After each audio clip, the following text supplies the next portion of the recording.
let's finish up the translate X of the center of gravity.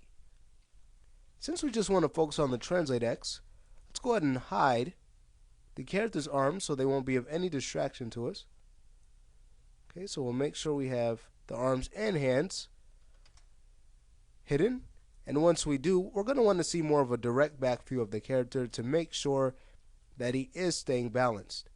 And in order to do that, we do have a cool camera tool. Maya has this cool camera tool that will allow us to do that. And we want to go in the Z direction, so we'll select this cone here. And now we have a direct back view of our character. Okay, so let's now select his center of gravity, go to the translate X and frame our F curve. And before we actually begin doing any tweaks on it, let's even find out if we need to. So we'll want to go ahead and do a play blast to make sure that everything is looking fine, and if it's not, we'll change it. So let's hide our curves and render off a play blast from here. Here it is. Okay, so we have a few abrupt shifts in the side-to-side movement, and we also have about a pose we can fix towards the beginning of the animation. Okay, at around this point here. Okay, and so let's go ahead and work on fixing that up to finish up the translate X movement. We'll bring back our visibility of our center of gravity, and starting from the beginning,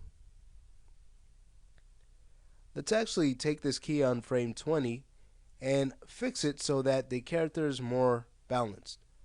So with that key selected, we'll just hold shift and bring that key up, translate it up some more. Great.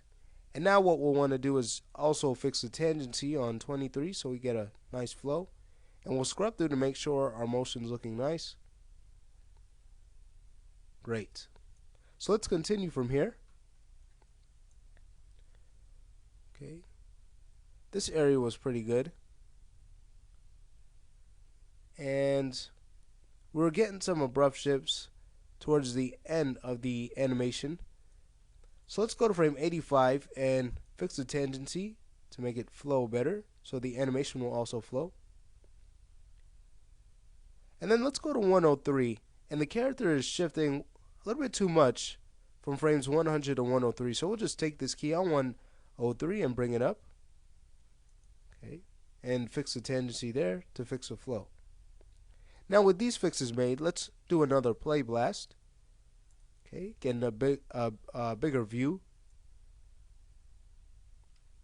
Okay, how about we render one from here? Here it is.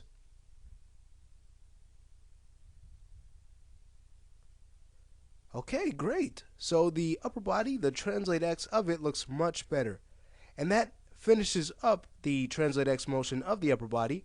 So in the next lesson, we'll bring our focus to animating the translate X of the arms.